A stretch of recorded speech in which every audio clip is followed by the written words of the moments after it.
So Canada's current Prime Minister, Mark Carney, responded to a heckler where he legitimately criticized free speech, and he said that the real threat, he said aside from Trump's policies of tariffs, was also that they were right next door to the United States, and that a lot of the free speech the free speech that we generally have here in the United States has been spilling over into Canada and has affected the citizens with what he basically said were hateful ideas, and that it affects Canadians in a negative way. Never mind that you need free speech in order to have a free marketplace of ideas.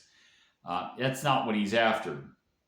Obviously, the fact that he's in power, the establishment wants to stay in power, and they can't survive scrutiny from free thinking individuals.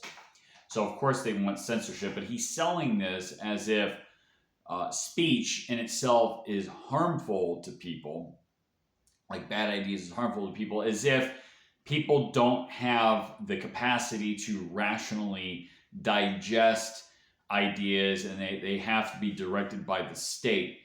That is, certainly anti-American for sure. And really, this is anti-Canadian as well.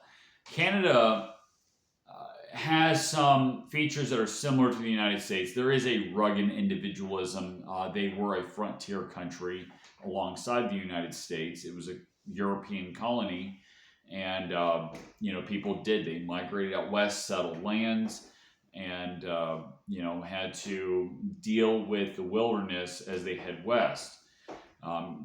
Canada's conditions are obviously harsher, given the fact that they do have colder winters, obviously, but there is a strong egalitarian element in Canadian culture, and this is a huge influence from Europe.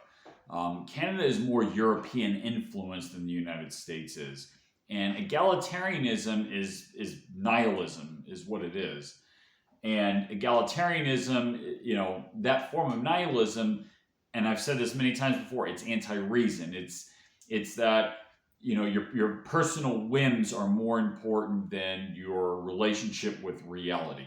Okay, that's why people, especially on the left, they don't want their feelings hurt. They would rather be lied to. They want ideas that they think or that they feel are harmful to just go away. So, and it's a huge problem. It's actually, what it looks like to me, it's actually worse in Canada than it is here in the United States. And certainly it's much worse in Europe, where you could see the results in Europe, where they have a big migration crisis from the Middle East and Africa. And they have, from that, like a high crime rate. They got leaders that would rather start World War III with Russia, and just a huge mess in Europe. And there's a lot more to unpack there too. We could talk about the financial crisis and everything else there too, but yes, and this is a huge problem. And like I said, I've made many videos in the past about this. The solution to this is that you have to value reason. You have to say, look, I'm an independent person. I don't need the government to censor things. I can think for myself. Okay, I don't need censorship from, quote, harmful ideas, what he called sea of misogyny, anti-Semitism, hatred, and conspiracy theories.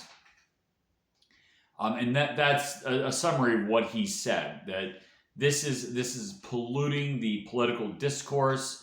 Again, people are, by their nature, they must be rational in order to have the relationship with reality, in order to survive.